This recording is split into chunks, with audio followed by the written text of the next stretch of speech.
નમસ્કાર મિત્રો, મનોજ ટ્યુશન ક્લાસીસની ચેનલમાં આપનું હાર્દિક સ્વાગત છે. ફરી આપણે આજે ધોરણ 12 કોમર્સ એકાઉન્ટન્સી સબ્જેક્ટ પ્રથમ પરીક્ષાના એસાઇનમેન્ટ લઈને આવી ગયા છીએ. તો ધોરણ 12 પ્રથમ પરીક્ષા માટે વિકાસ પરીક્ષા લક્ષી એસાઇનમેન્ટ 2025 વિભાગ ઈ ભાગ 1 પ્રકરણ 5 પ્રવેશ આપણે ગણી રહ્યા છીએ. નીચે આપેલા પ્રશ્ન 42 થી 46 માંથી 3 પ્રશ્નોના માગ્યા મુજબ ગણતરી કરી જવાબ આપો. પ્રત્યેકના 8 ગુણ. તો ટોટલ આપણે બોર્ડની પરીક્ષામાં 3 દાખલા ગણવાના આવશે. એમાં એક પ્રવેશ, એક નિવૃત્તિ અને એક શેર મૂડી. પણ અત્યારે આપણે પ્રથમ પરીક્ષા ભણી રહ્યા છીએ ત્યારે પ્રથમ ચેપ્ટરનો પણ દાખલો આવી શકે 8 ગુણમાં. પ્રવેશ અને નિવૃત્તિ એમાં 3 ચેપ્ટરના 8 ગુણના દાખલા આવી શકે.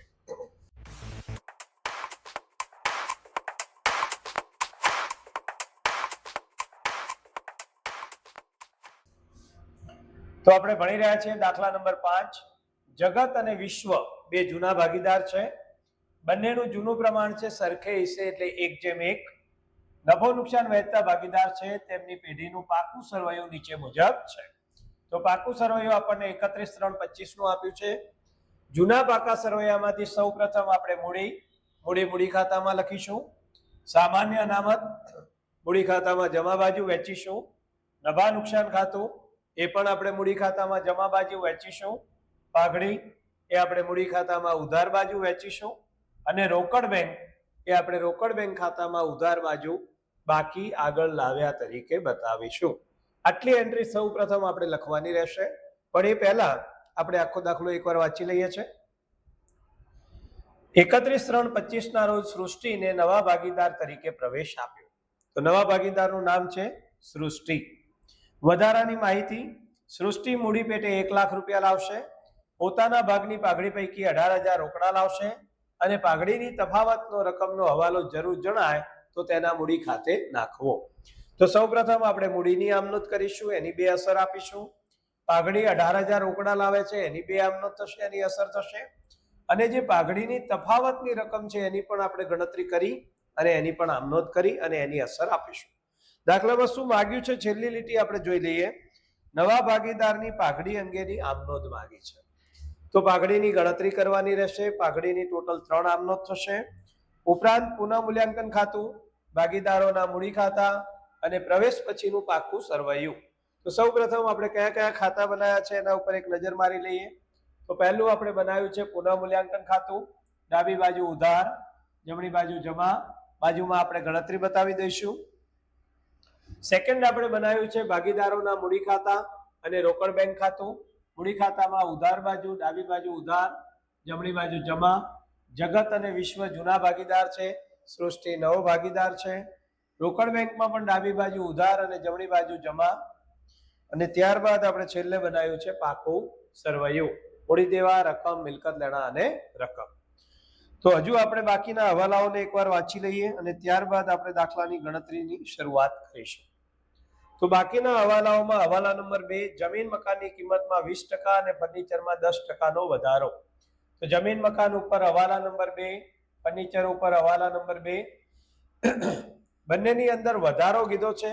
મિલકત વધે તો પુનઃ મૂલ્યાંકનમાં જમા અને પાકા સરવૈયામાં જે તે મિલકતમાં આપણે પ્લસ કરીશું. યંત્ર અને સ્ટોકની કિંમતમાં 10% ઘટાડો. યંત્ર અને સ્ટોક ઉપર આપણે નંબર 3 ટીક કરીશું. અહીંયા બંને મિલકતમાં ઘટાડો છે એટલે પુનઃ મૂલ્યાંકનમાં ઉધાર કરીશું અને પાકા સરવૈયામાં જે તે મિલકતમાંથી આપણે બાદ કરીશું. ચોથો હવાલો છે દેવાદાર ઉપર 5% ગાલખાદ અનામત અને 2% વટાવ અનામત. તો દેવાદાર ઉપર આપણે ટીક કરીશું હવાલા નંબર 4. અહીંયા મૂડી દેવા બાજુ જોઈ લેવાનું, ગાલખાદ અનામત નથી. મિલકત લેણા બાજુ પણ ગાલખાદ અનામત નથી. તો આ જે નવી ગાલખાદ અનામત અને વટાવ અનામત આવશે એ દેવાદારમાંથી બાદ થશે અને દેવું વધ્યું કહેવાય એટલે પુનઃ મૂલ્યાંકનમાં ઉધાર થશે.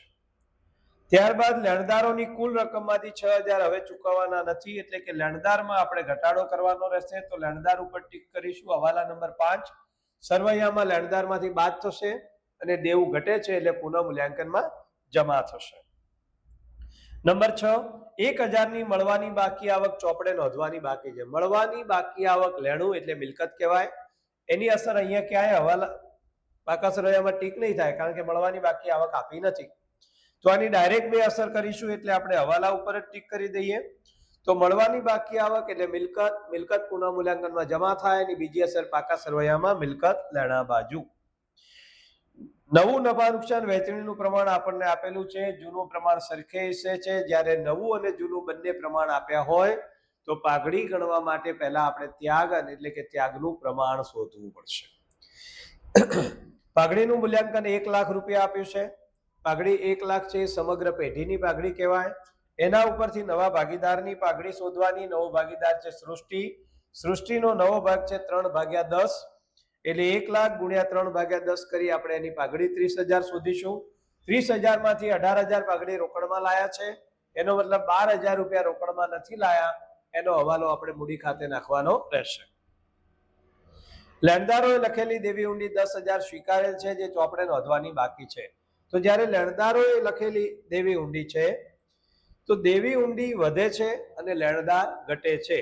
તો લેણદાર અને દેવી ઊંડી બંનેમાં નવમા હવાલાની અસર થાય. પણ વિચારીએ કે અહીંયા દેવી ઊંડી તો આપી જ નથી, તો લેણદારમાંથી દેવી ઊંડીના 10,000 રૂપિયા આપણે બાદ કરીશું અને અલગથી દેવી ઊંડી તરીકે 10,000 બતાવીશું. એની કોઈ અસર પુનઃ મૂલ્યાંકન ખાતામાં થશે નહીં. તો આપણે આખો દાખલો સમજી લીધો છે. હવે આપણે દાખલો ગણવાની શરૂઆત કરીએ છીએ. આપણે સૌથી પહેલા જૂના સરવૈયામાં જે રાઈટ ટીક માર્ક કર્યા છે એટલાની અસર પહેલા આપીશું. ચાલો, સૌ પ્રથમ મૂડી 2 લાખ 2 લાખ મૂડી આપણે લખીશું મૂડી ખાતામાં જમા બાજુ. બાકી આગળ લાવ્યા.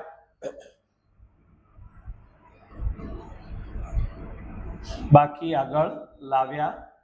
જગતમાં 2 લાખ, વિશ્વમાં 2 લાખ, સૃષ્ટિમાં ડેશ. ત્યારબાદ પાછા જૂના સરવૈયામાં જતા રહીએ. મૂડી પછી આપણને અનામત આપ્યા છે. એક સામાન્ય અનામત છે, એક નફા નુકસાન ખાતું છે. બંને સરખે હિસ્સે એટલે કે સરખા પ્રમાણમાં વેચવાનું છે. 64,000 છે અને આ 30,000 છે.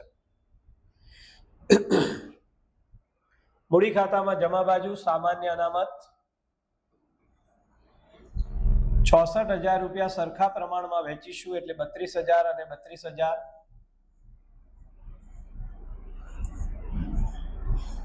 ત્યારબાદ જૂના સરવૈયામાં જુઓ બીજું અનામત કયું આપ્યું છે? નફા નુકસાન ખાતું. નફા નુકસાન ખાતું કેટલું આપેલું છે? 30,000 છે.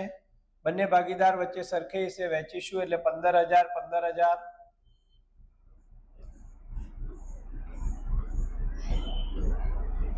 ચલો ફરી પાછા આપણે જૂના સરવૈયામાં આવી જઈશું. જૂના સરવૈયામાં મિલકત લેણા બાજુ જૂની પાઘડી આપેલી છે 14,000. આ જૂની પાઘડી પણ આપણે મૂડી ખાતામાં વેચીશું, પણ કઈ બાજુ વેચાશે? ઉધાર બાજુ. પાઘડી 14,000 સરખા પ્રમાણમાં વેચીશું એટલે 7,000 7,000. જગત અને વિશ્વમાં નવા ભાગીદારમાં ડેશ. ફરી પાછા જૂના સરવૈયામાં જઈશું આપણે. મિલકત લેણા બાજુ હવે આપણે રાઈટ ટીક કર્યું છે. એમાં રોકડ અને બેંક સિલક કેટલી આપેલી છે? 40,000. તો આ 40,000 આપણે રોકડ બેંક ખાતું બનાવ્યું છે. એમાં ઉધાર બાજુ બાકી આગળ લાવ્યા તરીકે બતાવીશું. તો રોકડ બેંકમાં ઉધાર બાજુ બાકી આગળ લાવ્યા 40,000. દરેક શિક્ષકની ગણાવવાની પદ્ધતિ જુદી જુદી હોય. આપણે સૌથી પહેલા જૂના સરવૈયામાંથી મૂડી, અનામત, જૂની પાઘડી અને રોકડ આટલું સૌ પ્રથમ લખી દીધું, કારણ કે આમાં કોઈ હવાલો હોતો નથી. હવે આપણે જે બાકીના હવાલા છે એને ક્રમશઃ સમજીએ. સૌ પ્રથમ આપણે પહેલા હવાલાથી જ શરૂઆત કરીશું. સૃષ્ટિ મૂડી પેટે 1 લાખ રૂપિયા રોકડા લાવે છે. જ્યારે કોઈ પણ ભાગીદાર મૂડી લાવે છે તો ધંધામાં રોકડ આવે છે, અને રોકડ આવે છે તો રોકડ ખાતામાં ઉધાર બાજુ કોણ લાવે છે? સૃષ્ટિ. તો સૃષ્ટિના મૂડી ખાતે 1 લાખ. અને એની બીજી અસર મૂડી લાયા છે તો મૂડી ખાતામાં જમા બાજુ રોકડ કે બેંક ખાતે સૃષ્ટિમાં 1 લાખ રૂપિયા.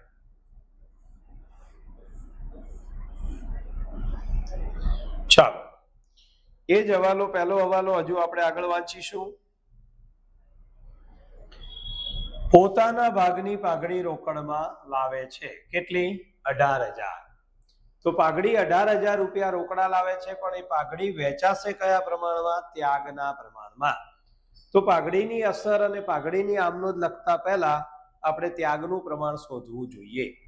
ત્યાગના પ્રમાણ માટે આપણી પાસે જૂનું પ્રમાણ છે જગત અને વિશ્વનું સરખે હિસ્સે, અને નવું પ્રમાણ આપ્યું છે 4:3:3. તો સૌ પ્રથમ આપણે ગણતરી કરીએ છીએ ત્યાગની ગણતરી.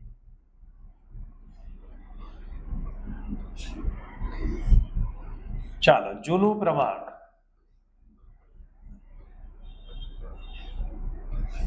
સરખે હિસ્સે એટલે 1:1. નવું પ્રમાણ 4:3:3. ત્યાગ બરાબર જૂનો ભાગ માઇનસ નવો ભાગ. પ્રથમ ભાગીદારનું નામ છે જગત, તો જગતનો ત્યાગ. જગતનો જૂનો ભાગ છે 1:1 એટલે 1/2, માઇનસ નવો ભાગ 4:3:3. 4 + 3 + 3 કરીએ તો 10 થાય, એટલે એનો નવો ભાગ 4/10. બંનેના છેદ સરખા કરીએ તો આમાં 10 છે, આમાં 10 લાવવા માટે 5 વડે ગુણવા પડે. તો ઉપર 5 એકા 5 -4/10 બરાબર ત્યાગ આવ્યો 1/10. જગત પછી બીજો ભાગીદાર છે વિશ્વ. તો વિશ્વનો ત્યાગ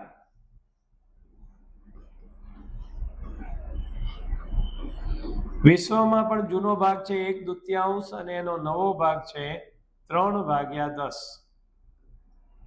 અહીંયા પણ છેદ સરખા કરવા માટે આપણે 1/2 ને 5 વડે ગુણીશું તો ઉપર આવશે 5 -3/10 બરાબર 2/10. તો આના ઉપરથી આપણને મળ્યું ત્યાગનું પ્રમાણ. બંનેના છેદ સરખા છે તો આપણે છેદને ભૂલી જાઓ, તો ત્યાગનું પ્રમાણ આવ્યું 1:2. તો પાઘડી કયા પ્રમાણમાં વેચાશે? 1:2. ચાલો, પાઘડીની ગણતરી અહીંયા આપણને નવા ભાગીદારની પાઘડીની આમનોંધ પણ માંગી છે, એટલે આપણે નેક્સ્ટ પેજ ઉપર આમનોંધ પણ લખી દઈએ. ચાલો, પાઘડી પેટે કેટલા રૂપિયા રોકડા લાયા છે પહેલા હવાલામાં જુઓ, 18,000. તો પ્રથમ આપણે 18,000 રૂપિયાની બે આમનોંધ કરીશું. આમનોંધ નંબર 1, રોકડ કે બેંક ખાતે ઉધાર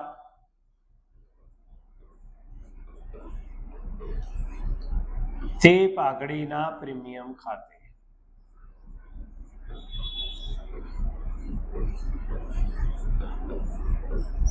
આમનોંધ નંબર 2, પાઘડીના પ્રીમિયમ ખાતે ઉધાર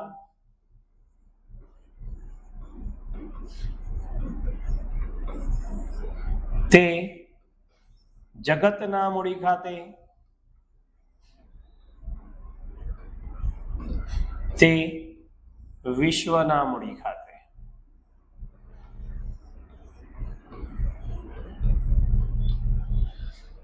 તો ફરી આપણે આગળના પેજ ઉપર જે ગણતરી કરી એમાં આવી જઈએ. ત્યાગનું પ્રમાણ આપણે શોધ્યું છે 1:2. નવો ભાગીદાર પાઘડી રોકડમાં લાવે છે 18,000 રૂપિયા.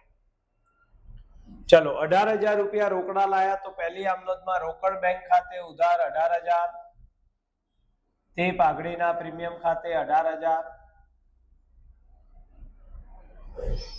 ચાલો, ત્યાગનું પ્રમાણ કેટલું આવ્યું? તો ત્યાગનું પ્રમાણ આવ્યું છે 1:2. તો 1:2 ના પ્રમાણમાં પાઘડીની વહેંચણી કરીએ. પાઘડીને 1:2 માં વહેંચતા તો 18,000 ગુણ્યા 1/3 બરાબર 6,000. 18,000 ગુણ્યા 2/3 બરાબર 12,000. તો 18,000 ને આપણે 1:2 માં વહેંચતા 6,000 અને 12,000. તો આમનોંધ નંબર 2, પાઘડીના પ્રીમિયમ ખાતે ઉધાર 18,000 તે જગતના મૂડી ખાતે 6,000 તે વિશ્વના મૂડી ખાતે 12,000. હજુ પાઘડીનો હવાલો આપણો પૂરો થયો નથી, કારણ કે પ્રથમ હવાલામાં કીધું છે કે પાઘડીના તફાવતની રકમનો હવાલો જરૂર જણાય તો તેના મૂડી ખાતે નાખવો. હવે વિચાર કરો કે પેઢીની કુલ પાઘડી આપણને કેટલી આપેલી છે. પાઘડીનું મૂલ્યાંકન 8મા હવાલામાં 1 લાખ અને નવા ભાગીદારનો ભાગ છે 3/10. તો એની પણ આપણે ગણતરી કરીએ નેક્સ્ટ પેજ ઉપર. પેઢીની કુલ પાઘડી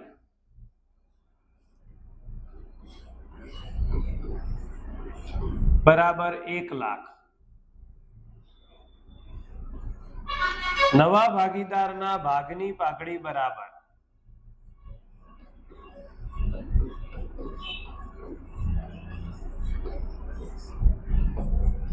1 લાખ ગુણ્યા 3/10 બરાબર 30,000 માઇનસ રોકડમાં લાવેલી પાઘડી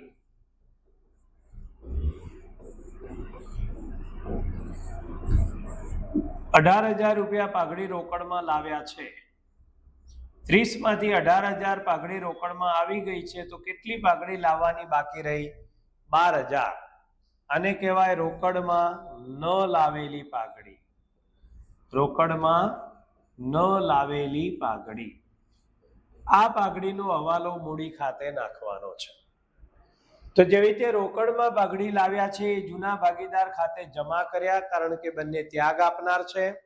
તો આ 12,000 પાઘડી પણ જૂના ભાગીદાર ખાતે જ જમા થશે. પરંતુ નવો ભાગીદાર પાઘડી રોકડમાં લાયો નથી, એટલે નવા ભાગીદારના મૂડી ખાતે શું થશે? ઉધાર. તો ભાગીદારોના નામ જોઈ લો. જૂના ભાગીદાર જગત વિશ્વ અને નવા ભાગીદારનું નામ છે સૃષ્ટિ. તો એની આમનો જ થશે સૃષ્ટિના મૂડી ખાતે ઉધાર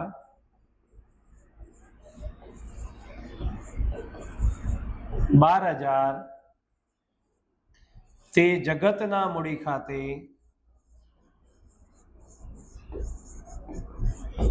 તે વિશ્વના મૂડી ખાતે.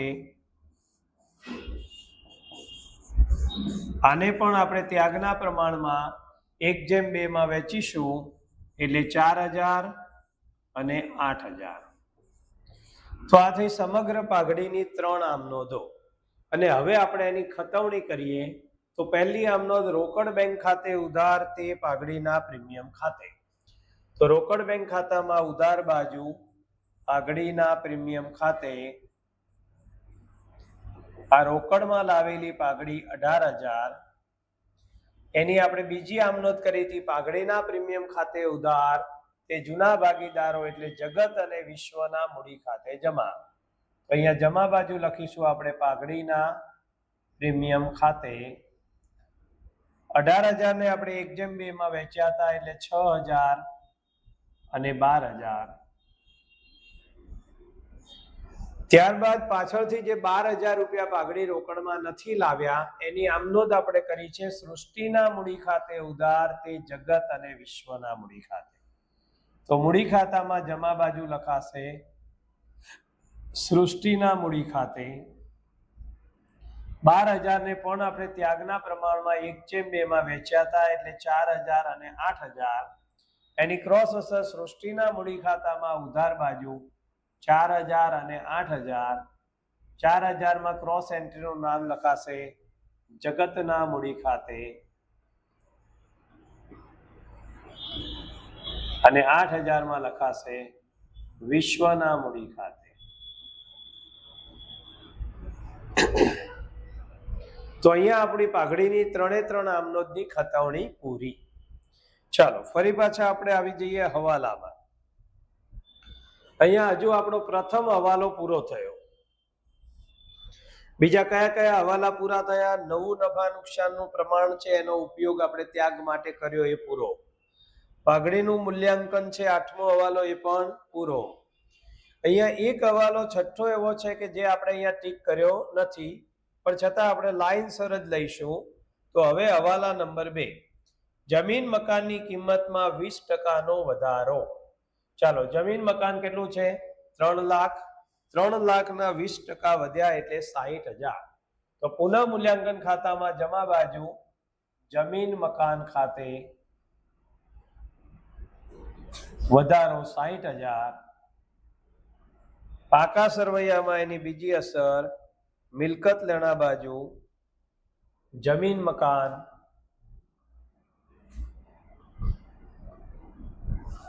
₹3,00,000 વત્તા વધારો 20%, 60,000, 12 આવશે 3,60,000. ચાલો ત્યારબાદ હવાલા નંબર 2 માં આગળ જોઈશું પાછું આપણે કે જમીન મકાનની સાથે સાથે ફર્નિચરમાં પણ 10%નો વધારો છે અને ફર્નિચર આપેલું છે 30,000. તો 30,000 ના 10% વધારો 3,000. પુનઃ મૂલ્યાંકનમાં જમા બાજુ ફર્નિચર ખાતે 30,000 ના 10% વધારો 3,000. એની બીજી અસર પાકા સરવૈયામાં મિલકત લેણા બાજુ ફર્નિચર 30,000 વત્તા વધારો 10%, 3,000, 30 વત્તા 3 12 આવશે 33,000. ચલો ત્યારબાદ ફરી પાછા આપણે હવાલામાં આવી જઈએ. નેક્સ્ટ હવાલા નંબર 3. યંત્ર અને સ્ટોકની કિંમતમાં 10%નો ઘટાડો. તો પહેલા આપણે લઈએ છીએ યંત્ર 1,00,000. 1,00,000 ના 10% ઘટાડો એટલે 10,000. પુનઃ મૂલ્યાંકનમાં ઉધાર બાજુ યંત્ર ખાતે 1,00,000 ના 10% 10,000. એની બીજી અસર પાકા સરવૈયામાં મિલકત લેણા બાજુ યંત્ર 1,00,000 માઇનસ ઘટાડો 10%, 10,000, 12 આવશે 90,000. પાછા આપણે હવાલામાં આવીએ. હવાલા નંબર 3 ચાલી રહ્યો છે. યંત્રમાં આપણે 10% ઘટાડો કરી દીધો છે. યંત્ર પછી સ્ટોકમાં 10% ઘટાડો. સ્ટોક આપણને આપેલો છે 40,000 રૂપિયા. 40,000 ના 10% ઘટાડો 4,000. એ પણ પુનઃ મૂલ્યાંકન ખાતામાં ઉધાર બાજુ સ્ટોક ખાતે ઘટાડો 4,000. નવા પાકા સરવૈયામાં સ્ટોક 40,000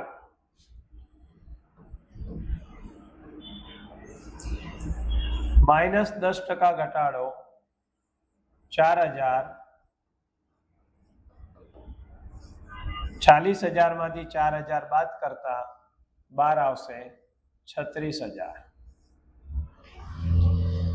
ફરી પાછા આપણે હવાલામાં આવી જઈશું.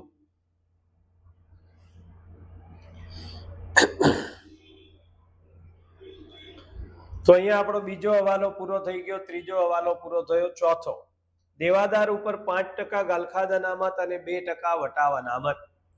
દેવાદાર ઉપર ટીક કરેલું છે આપણે નંબર 4. દેવાદાર આપણને આપેલા છે 50,000. ગાલખાદ અનામત 5% અને વટાવ અનામત 2%. દેવાદાર 50,000. તો દેવાદાર આવી જઈએ પાકા સરવૈયામાં. મિલકત લેણા બાજુ દેવાદાર 50,000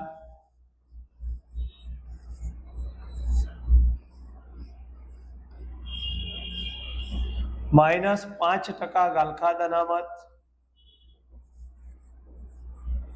50,000 ના 5% 2500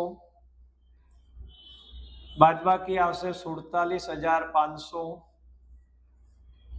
માઇનસ 2% દેવાદાર વટાવ અનામત. આનો 1% કરીએ તો 47.5 થાય. એના 2% આપણે કરીએ 1% 475 થાય. 2% કરીએ તો 950. 47,500 માંથી 950 આપણે બાદ કરીશું. 12 આવશે 46,550. કાલખાદ અનામત અને દેવાદાર વટાવ અનામત બંનેની બીજી અસર પુનઃ મૂલ્યાંકન ખાતામાં ઉધાર બાજુ દેવું વધે છે 2500 અને 950.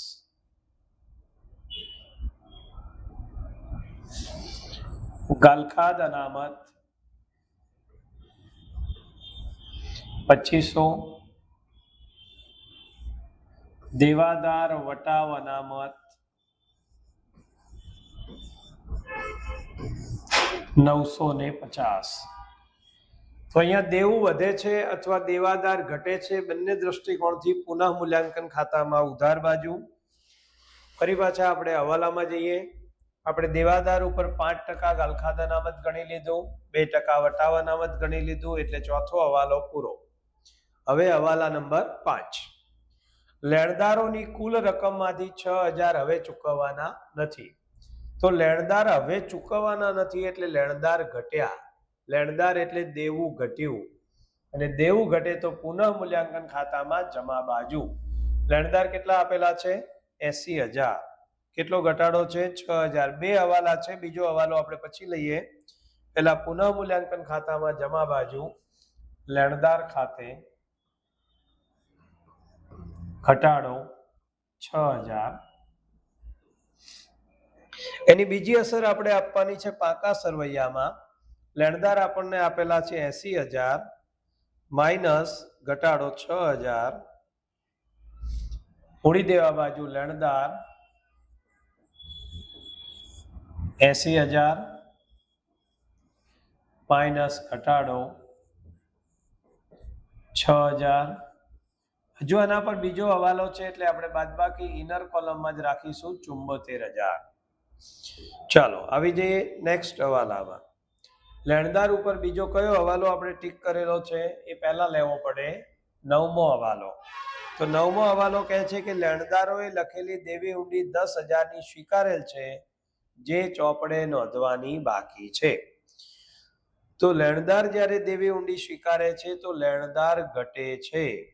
તો પાકા સરવૈયામાં આવી જઈએ. મૂડી દેવા બાજુ લેણદારોએ ઊંડી સ્વીકારી છે તો માઇનસ દેવી ઊંડી 10000ની ઊંડી સ્વીકારી છે તો લેણદાર 10000 ઘટે છે, બહાર આવશે 64000. અને આ દેવી ઊંડી એ આપણું દેવું કહેવાય એટલે મૂડી દેવા બાજુ આપણે દેવી ઊંડી બતાવીશું 10000 રૂપિયા. તો આ એક એવો હવાલો છે કે જેની બંને અસર પાકા સરવૈયામાં થઈ, બંને અસર મૂડી દેવા બાજુ થઈ. એક અસર લેણદારમાંથી બાદ થયા એટલે દેવું ઘટ્યું, અને બીજી બાજુ દેવી ઊંડી વધી એટલે દેવું વધ્યું. ફરી પાછા આપણે આવી જઈએ હવાલાઓમાં.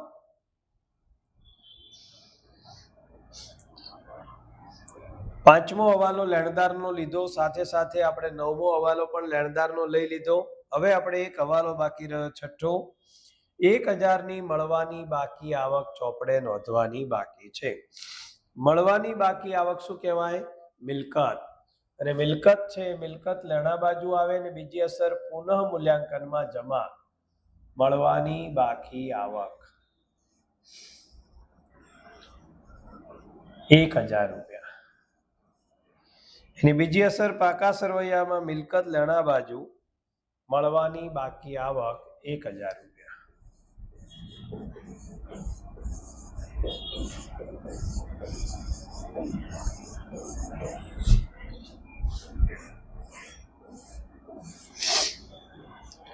ચલો અહીંયા આપણા બધા જ હવાલા પૂરા થઈ ગયા. જૂના સરવૈયાની બધી એન્ટ્રી પણ પૂરી થઈ ગઈ.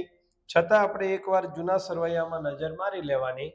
કોઈ એન્ટ્રી ટીક કરવાની બાકી છે તો મૂડી રાઈટ થઈ ગઈ, અનામત રાઈટ થઈ ગયું, નફા નુકસાન લેણદારમાં હવાલા આવી ગયા, આગળી રોકડ બેંક રાઈટ થઈ ગયું, અને બાકી બધામાં હવાલા આવી ગયા. હવે કોઈ વિશિષ્ટ હવાલો બાકી રહ્યો નથી. તો નોર્મલી આપણે રેગ્યુલર જે રીતે ખાતા બંધ કરીએ એ રીતે આપણે ખાતા બંધ કરીશું. કેલ્ક્યુલેટરની છૂટ છે, બધા જ મિત્રોએ કેલ્ક્યુલેટર જોડે રાખવું, કંઈ ભૂલચૂક હોય તો જોતા રહેવું. ચાલો, જમા બાજુ સરવાળો વધારે છે, 60 ને 3 63 ને 6 69 ને 1 70. તો સરવાળો જમા બાજુનો 70000.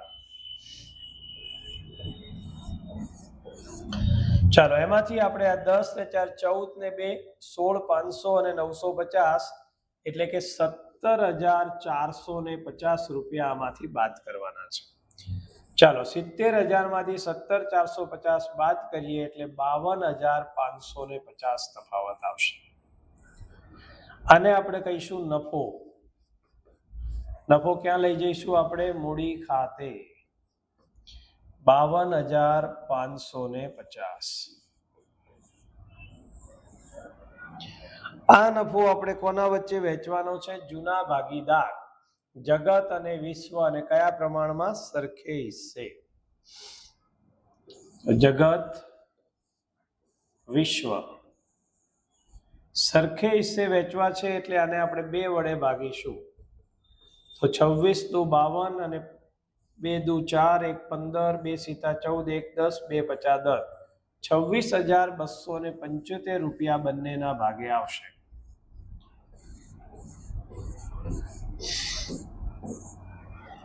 આની બીજી અસર આપણે આપીશું મૂડી ખાતામાં જમા બાજુ. 26,275.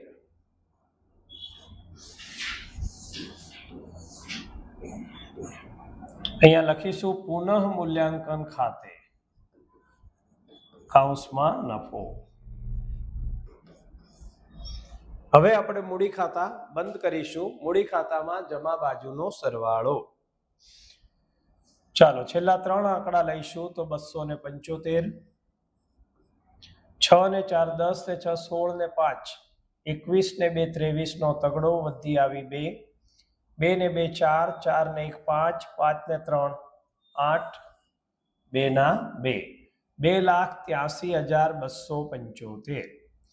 ચાલો વિશ્વમાં પણ સરવાળો કરીએ. છેલ્લા 3 આંકડા લઈએ તો 275, 6 ને 8 14, 14 ને 2 16, 16 ને 5 21, 21 ને 2 23 નો તગડો વધી આવી 2, 2 ને 2 4, 4 ને 1 5, 5 ને 1 6, 6 ને 3 9 અને 2 ના 2, 2,93,275. અને સૃષ્ટિનો સરવાળો રહેશે 1 લાખ. ત્રણેયમાં જમા બાજુ સરવાળો વધારે છે, એનો એ જ સરવાળો ઉધાર બાજુ 2,83,275, 2,93,275 અને 1 લાખ.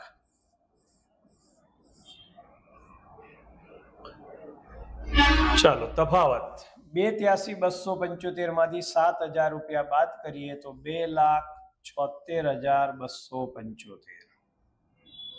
2,93,275 માંથી 7,000 બાદ કરીએ તો 2,86,275. અને 1 લાખ માંથી 8 અને 4 12,000 બાદ કરીએ એટલે 88,000. મૂડી ખાતા બંધ કરી તફાવત આવ્યો એને કહીશું બાકી આગળ લઈ ગયા. આપણે પાકા સરવૈયામાં અસર આપી દઈએ. ચાલો વિશ્વમાં 2,86,275,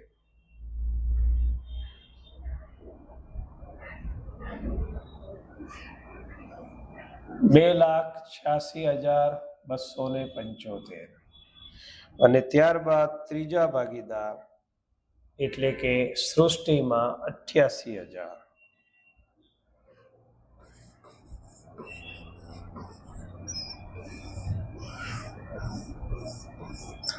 ત્રણેયની મૂડીનો સરવાળો 5 ને 5 10 ની 0 વધી 1, 7 ને 7 14 ને 1 15 નો પાંચડો વધી 1, 2 ને 2 4, 4 ને 1 5, 8 ને 6 14, 14 ને 6 20 ની 0 વધી 2, 7 ને 2 9, 9 ને 8 17, 17 ને 8 25 નો પાંચડો વધી 2, 2 ને 2 4 ને 2 6,50,550.